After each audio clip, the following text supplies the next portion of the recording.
नियम कहते हैं। तो बच्चों यहाँ इस वीडियो को ध्यान से देखें एंडिंग तक, क्योंकि ये काफी इंपॉर्टेंट है, वेरी वेरी इंपॉर्टेंट है। इसे चाहे अर्धवार्षिक हो, चाहे हाफ ईयरली या एनुअल हो, आप लोग वहाँ जब देखेंगे तो ये जो क्वेश्चन है आपको देखने को मिल जाएगा। इस क्वेश्चन में कितने टाइप से ऑब्जेक्टिव क्वेश्चन बनेंगे ये भी हम आपको बताने वाले हैं। बस आपको क्या करना है, एंडिंग तक वीडियो को देखना है, बने रहना है। तो बच्चों यहाँ ध्यान दें, क्या है किरचॉफ का नियम, जिसे क्या कहते हैं किरचॉफ का नियम। कभी कभी किरचॉफ का नियम आ जाता है, कभी कभी, वैसे 1% चांसेस रहता है। तो फिर भी आप लोग जाने कि इसका दूसरा नाम क्या है, किरचॉफ का नियम।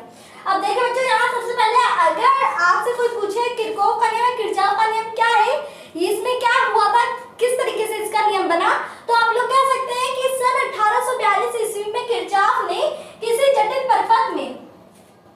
किसी जटिल परिपथ में विद्युत धारा के वितरण के संबंध में एक नियम दिया।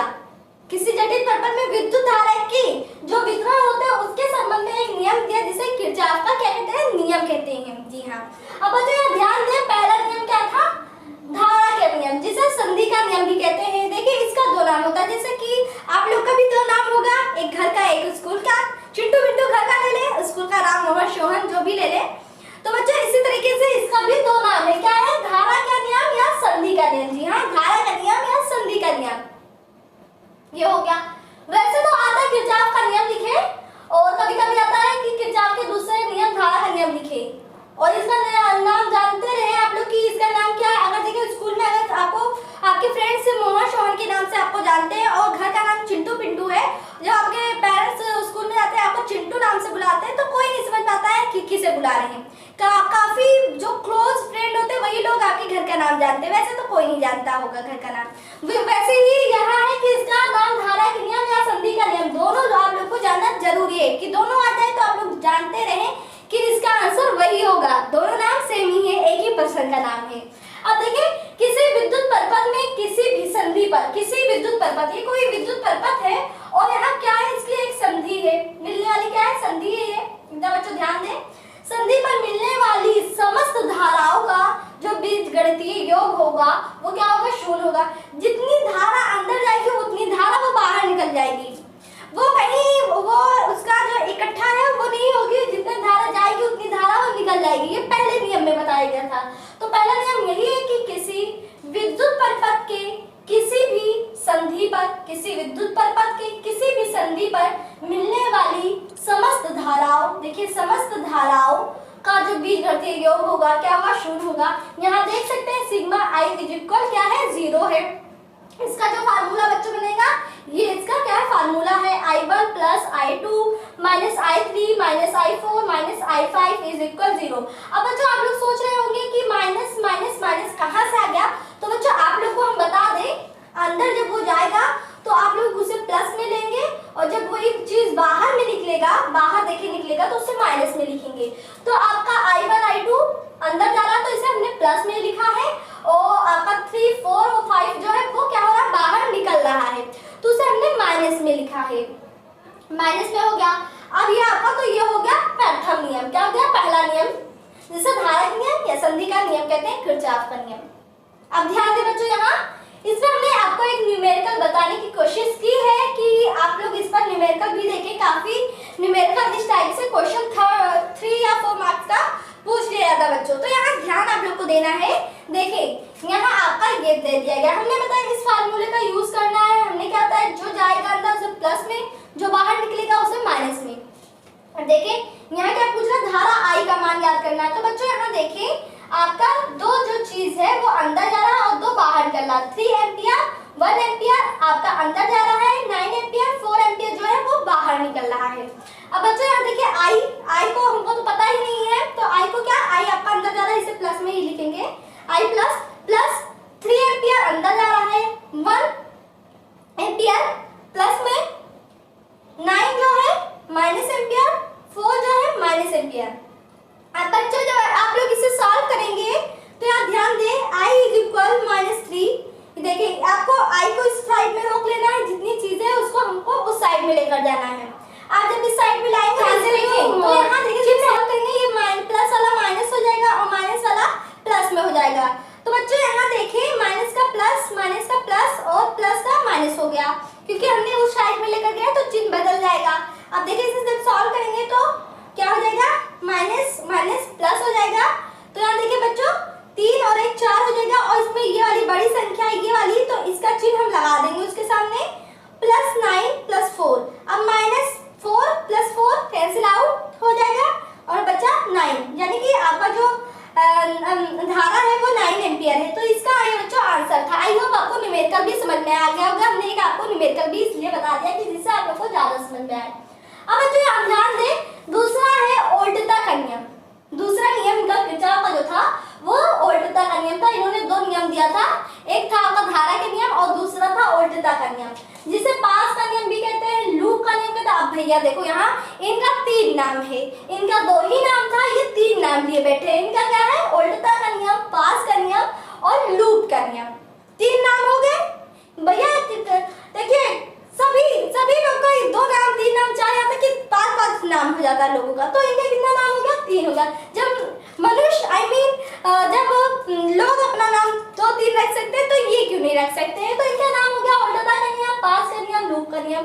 तीनों को आप लोग को नाम याद रखना है, क्योंकि तीनों में से अगर किसी चीज से जैसे आ गया कि पास का नियम, आप लोगों ने पढ़ा उल्टता का नियम, तो कहेंगे कि ये कहाँ पढ़कर आ गए, ये कौन सा क्वेश्चन है। तो बच्चों ये ध्यान दें आप लोग कि इनका 3 नाम है, उल्टता का नियम, पास का नियम, लूप का नियम। काफी बच्चे इसमें कंफ्यूज हो जाते हैं, हमने देखा भी है।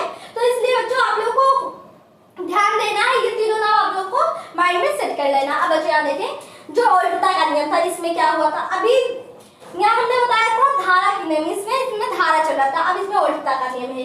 देखिए किसी विद्युत परिपथ के प्रत्येक बंद पास, देखिए प्रत्येक बंद पास 1 2, इसका बंद पास क्या है, 2 पास है। पास के विभिन्न खंडों में, देखिए खंड इसके 2 खंड है, और खंडों में बहने वाली जो धारा होती है I1 I2, धाराओं को तथा उसके संगत प्रतिरोध R1 R2, इसका प्रतिरोध है।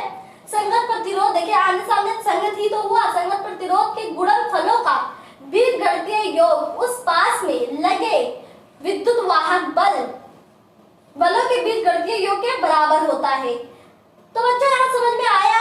अगर आप चित्र को देखें ध्यान से तो यहीं से आपको समझ में आएगा क्या है, कह रहा है कि किसी विद्युत परिपथ के प्रत्येक बंद के पास विभिन्न खंडों में बहने वाली धाराओं तथा उसके संगत प्रतिरोधों के गुणनफलों के बीजगणितीय योग को उस पास में लगे विद्युत वाहक बलों के बीजगणितीय योग के क्या होता है, बराबर होता है। ये देखिए योग के बराबर होता है।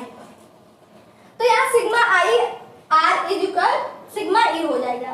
तो ये फार्मूला है आपका बच्चों। अब इसी फार्मूले का यूज करेंगे हम लोग। तो यहाँ आप लोग किस फार्मूले का यूज करते हैं, I = 0। तो धारा यहाँ कई धारा थी तो हमने इस साइड में लिख दिया था। यहाँ आपको धारा और प्रतिरोध को लेकर चलना है। तो विद्युत वाहक बल देखें, बंद पास, पहला बंद पास हम क्या लेंगे, फर्स्ट बंद पास ले लेंगे, खंड ए का आपका ले लेंगे। देखिए ए आपका A B और यहाँ से आया E1 और क्या हो जाएगा, फिर यहाँ आया ए पे फिर से रुक गया, मतलब A B E1 और A। तो ये खंड हमने ले लिया। अब इस खंड में क्या क्या चीज है तो बच्चों ध्यान दें, यहाँ I धारा और प्रतिरोध आप लोगों को लेनी है। तो देखिए धारा I हो गई, इसका जो अगर हम प्रतिरोध देखें बच्चों, प्रतिरोध तो देखें I1 के साथ में आपको क्या ले लेना है, R1 ले लेना है।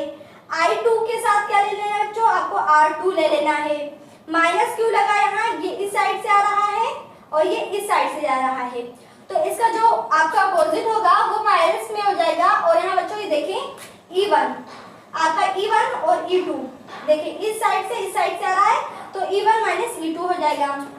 अब देखिए बंद पास आपका क्या होगा, अब दूसरा खंड हम ले लेते हैं A R3 B E2 और A। अब नीचे वाला ले लिए तो A R3 B E2 खंड दूसरा हमने लिया, तो इसको हमने लिख दिया बंद पास इतने से। अब देखें I2 क्या हो जाएगा आपका, I2 बच्चों I2 हो जाएगा, फिर आपका हो जाएगा R2। तो R2 यहाँ है, ये देख सकते हैं R2, फिर यहाँ आपका आ जाएगा अंदर धारा हम ले लेंगे I1 और I2। देखें यहाँ से निकला जो धारा यहाँ से और जो धारा इधर से आ रहा है, मतलब जो धारा यहाँ देखें आपका I1 आ रहा है और इधर से I2 आ रहा है, तो ये दोनों I1 I2 मिलाकर क्या हो जाएगा I1 + I2। तो I1 + I2 हमने यहाँ ले लिया है।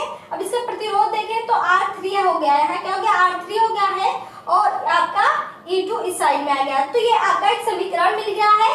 अगर इसी तरीके से क्वेश्चन आता है तो इन्हीं दो समीकरणों को यूज करके आपको न्यूमेरिकल लगाते हैं। देखिए इसी समीकरण से हम परिपथ के विभिन्न भागों से धारा का मान ज्ञात कर सकते हैं।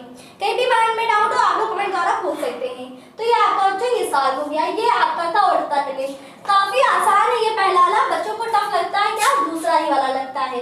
तो आप लोग को बच्चों ये बस ये अगर आप लोग समझ गए तो आंसर इसका जो है वो खुद ब खुद आप लोग क्या करेंगे, लिख लेंगे। अब बच्चों यहाँ ध्यान देने वाली सबसे मोस्ट इंपॉर्टेंट क्वेश्चन आ चुकी है। एक और क्वेश्चन है कि वो किरचॉफ का पहला नियम क्या बताता है और किरचॉफ का दूसरा नियम क्या बताता है। ये आपके ऑब्जेक्टिव में क्वेश्चन पूछ लेते हैं और कभी कभी ये वाइवा के दौरान भी क्वेश्चन पूछ लेते हैं कि किरचॉफ का प्रथम नियम क्या दर्शाता है, क्या व्यक्त करता है, और दूसरा नियम क्या दर्शाता है। तो बच्चों आप लोग को यहाँ ध्यान दे, वेरी वेरी इंपॉर्टेंट है। आप लोग को आइए बच्चों देखिए, पहले देखिए जो किरचॉफ का पहला नियम है वो क्या दर्शाता है। किरचॉफ का पहला नियम आवेश के संरक्षण को प्रदर्शित करता है, और दूसरा नियम जो आपका पास का नियम या ऊर्ध्वता का नियम ले ले या लूप का नियम ले ले, तो किरचॉफ का दूसरा नियम ऊर्जा संरक्षण को व्यक्त करता है।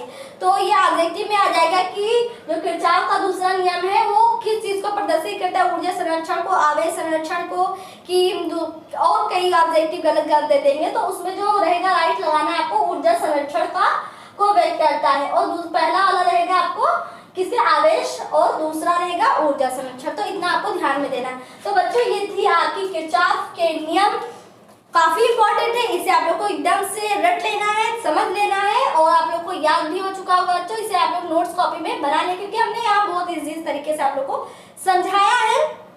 अगर ये वीडियो पसंद आई, वीडियो को लाइक करना, शेयर करना, कमेंट्स करना ना भूलें। बच्चों इसी तरीके से जितनी भी आपके सब्जेक्ट हैं, सारे सब्जेक्ट के इंपॉर्टेंट क्वेश्चन हम बताएंगे बहुत इजीली तरीके से। इसलिए चैनल को सब्सक्राइब करना, बेल आइकन को प्रेस करना ना भूलें, जिससे आप सबको सारे नए वीडियो के नोटिफिकेशन सबसे पहले मिलते रहे। तो बच्चों इसका स्क्रीनशॉट ले लें आप लोग, और कहीं भी मन में अगर डाउट है तो आप लोग पूछ सकते हैं।